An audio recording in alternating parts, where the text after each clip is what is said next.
Olá, sejam bem-vindas e bem-vindos a mais uma conversa aprofundada. Este episódio é baseado no caderno de estudos elaborado pelo professor doutor Marcelo Lessa, idealizador e mentor do projeto ENAC Turbo. Hoje, a nossa missão é desvendar o caderno de número 4, focado naqueles conceitos-chave do direito empresarial: empresário, sociedade, empresa e estabelecimento. São termos que, assim, no dia a dia a gente usa quase como sinônimos, né? Mas no direito, e principalmente em bancas como a FGV, essa confusão pode custar muito caro. Então hoje vamos desmontar esse quebra-cabeça peça por peça. É exatamente esse o ponto.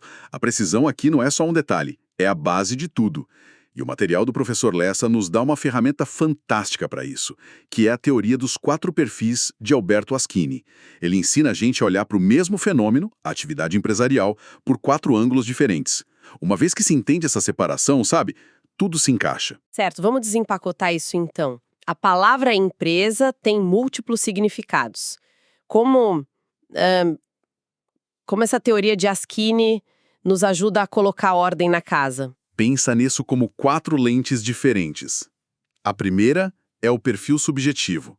Ela responde à pergunta: quem? Quem é o titular da atividade? Quem assume os riscos, as obrigações? A resposta é o empresário. Ele pode ser uma pessoa física, o empresário individual, ou uma pessoa jurídica, a sociedade empresária.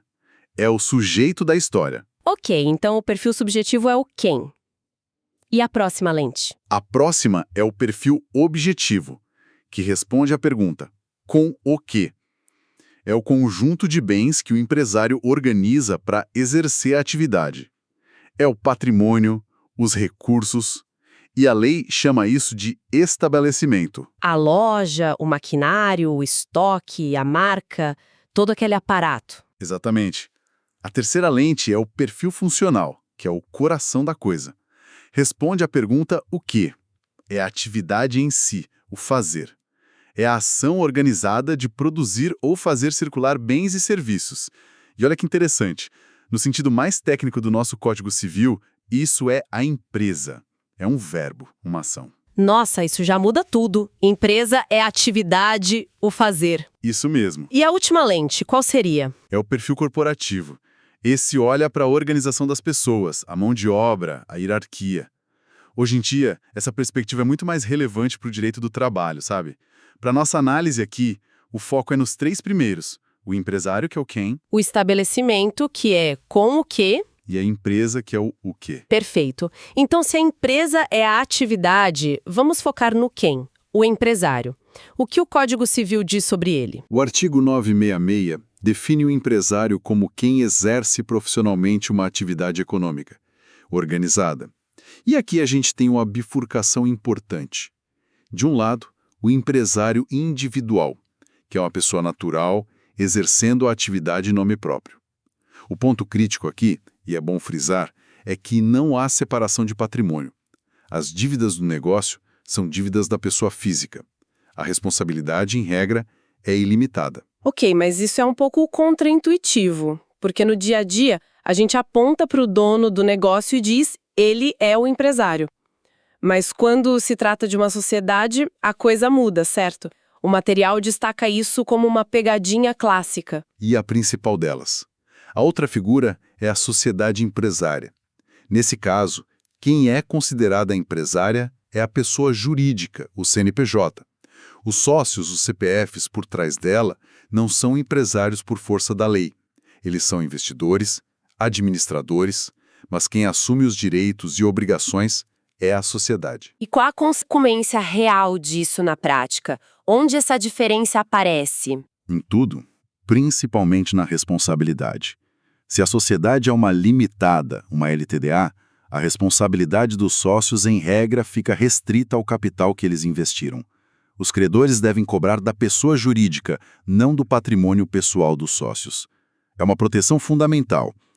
Confundir isso e tentar cobrar do sócio diretamente como se ele fosse um empresário, é um erro jurídico primário que uma banca como a FGV explora sem dó. Entendido. O CNPJ ao escudo.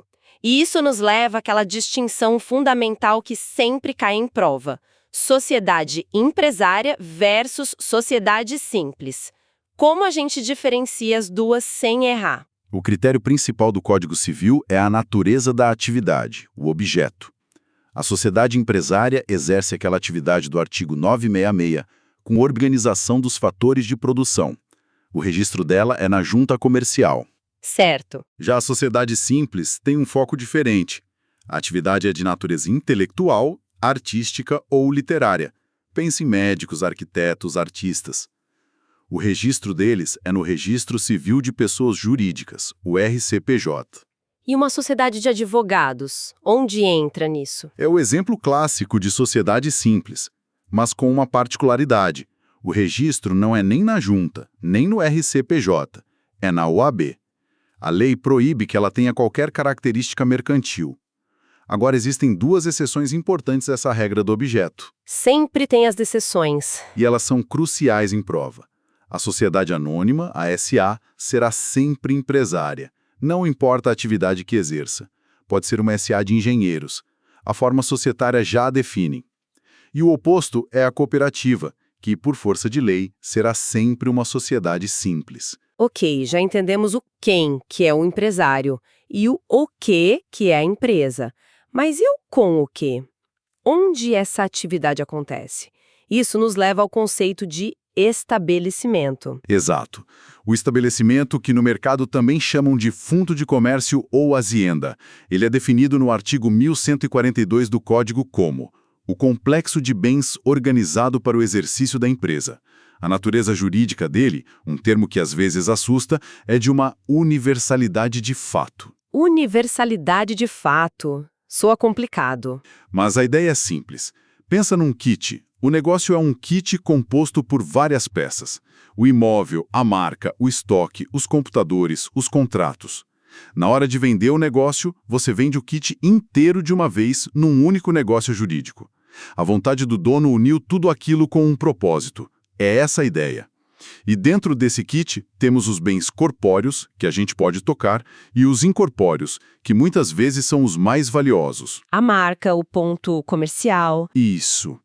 E o famoso aviamento ou goodwill. Aviamento é a capacidade que o negócio tem de gerar lucro, certo? A clientela, a boa fama. Precisamente.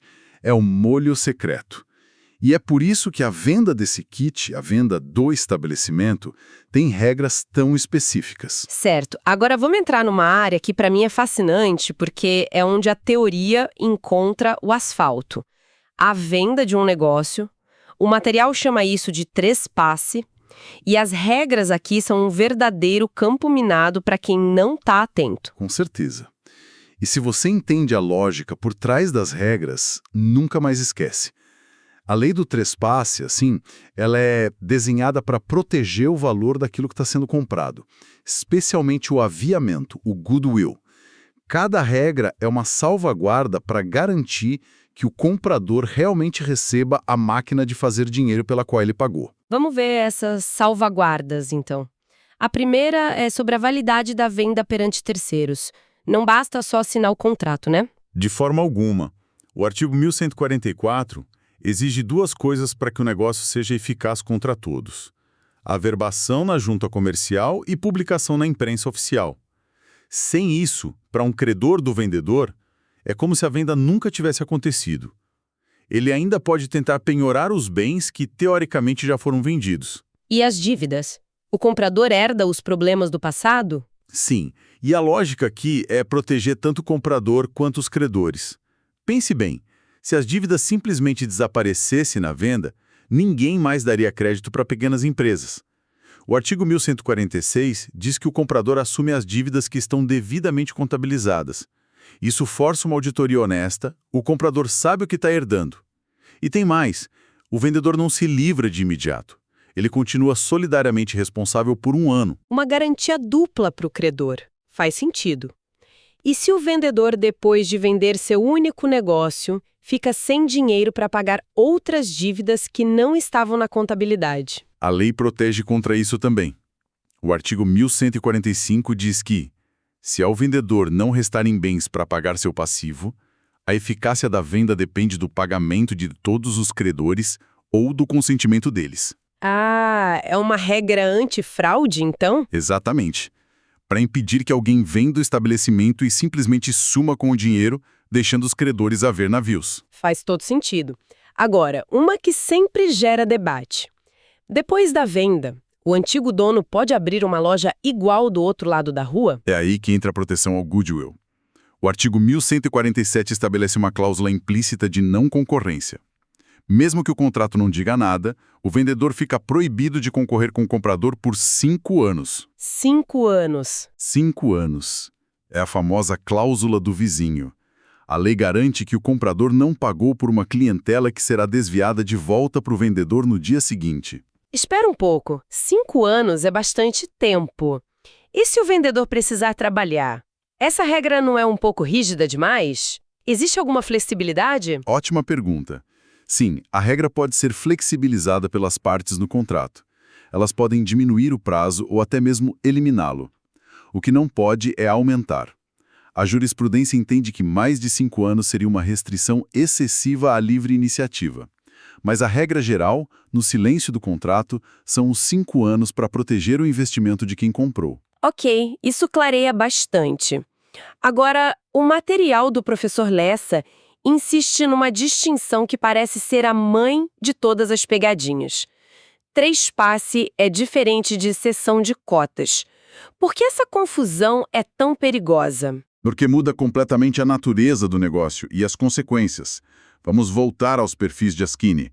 No traspasse, o sujeito, a sociedade Padaria A Limitada, continua o mesmo. O que ele faz é vender o objeto, que é o estabelecimento, o kit de bens da padaria. A Padaria A Limitada continua existindo, talvez agora sem patrimônio ou para iniciar outra atividade. E na seção de cotas? Na seção de cotas, o objeto, o estabelecimento, não muda de dono. Ele continua pertencendo à Padaria A Limitada. O que muda é o controle do sujeito. Os sócios antigos vendem suas participações para novos sócios. A pessoa jurídica é a mesma, só mudaram os donos dela. E isso tem implicações fiscais, trabalhistas, de responsabilidade, tudo diferente. Entendi. Uma questão pode descrever a venda de uma padaria e perguntar sobre a alteração do contrato social. No traspasse, o contrato do vendedor não muda. Na seção, ele é alterado para refletir os novos sócios. Brilhante, essa teoria dos perfis realmente ajuda a visualizar a diferença. Agora vamos para uma rodada mais rápida com os pontos do fichamento estratégico e do flash memo. Vamos lá. Sociedade de advogados. Sempre simples, com registro na OAB. Empresário rural. O registro na junta é facultativo, mas de natureza constitutiva para ser considerado empresário para todos os efeitos, como pedir recuperação judicial. Boa. Incapaz pode iniciar uma empresa? Iniciar, não, mas pode continuar uma já existente, com autorização judicial, conforme o artigo 974. E sociedade entre cônjuges? Permitida, exceto nos regimes de comunhão universal e separação obrigatória de bens, como diz o artigo 977. E a responsabilidade na sociedade irregular, aquela em comum? Solidária e ilimitada entre os sócios. E quem contratou pela sociedade não tem benefício de ordem. Artigo 990. O material também traz uma revisão do caderno anterior sobre MEI, EPP e MEI. Um ponto que sempre cai. Advogado pode ser MEI? Não. Atividade intelectual regulamentada não está na lista de atividades permitidas. E sociedade anônima pode ser MEI ou EPP? Também não. Existe vedação expressa na Lei Complementar 123. Chegamos ao fim da nossa análise. Fica muito claro que não basta decorar os conceitos. Dominar a lógica por trás deles, como o material do professor Lessa propõe, é o que constrói uma base sólida para entender temas bem mais complexos, né? Sem dúvida. A organização dos conceitos que a gente discutiu hoje, o quem, o que, com o que, reflete a própria essência da atividade empresarial. É a gramática fundamental dos negócios. E para uma reflexão final, o material nos traz uma citação de Provérbios 16.3. Consagre ao Senhor tudo o que você faz e os seus planos serão bem-sucedidos. O professor Lessa faz um paralelo inspirador, sugerindo que a organização de um negócio ou de uma serventia vai muito além do lucro. Trata-se de construir um legado de propósito e excelência. Uma excelente reflexão para fechar nossa conversa e fica a pergunta para quem nos acompanha. Qual tema do direito empresarial ou de outra matéria vocês gostariam de ver analisado aqui? Deixem nos comentários. Podcast produzido a partir do conteúdo do projeto ENAC Turbo, sobre autoria e orientação do professor Dr. Marcelo Lessa. Se esse conteúdo te ajudou, não esqueça de se inscrever no canal e ativar o sininho das notificações. Assim o YouTube te avisa imediatamente assim que o próximo resumo for liberado. Até a próxima!